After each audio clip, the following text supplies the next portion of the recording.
Assalomu alaykum do'stlar, sizlar bilan Jalomjon Kamalov. Judayam xira videolar. O'zimning telefonim boya yomg'irli kunda chortovliklar biladi. Mana ekraniga suv kirib ketganmi bilmayman.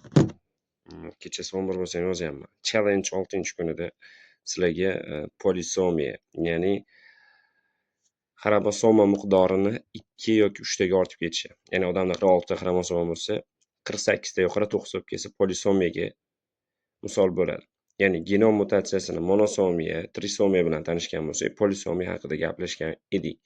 Xudo xohlasa telefonimni ertaga to'g'rilatsam videolarni joylab qo'yaman. O'shanda ko'rasizlar. Yomg'ir dahshat yog'di. Ichiga ekranga suv kirgan shekilli. Mayli. Muhimi u emas, asosiysi intizom. Demak, polisomiya xromosomadagi, ya'ni xromosoma to'plamini 2 yoki 3 donaga ortishi, karrali ortishi emas, donaga ortishi bu polisomiya deb ataladi.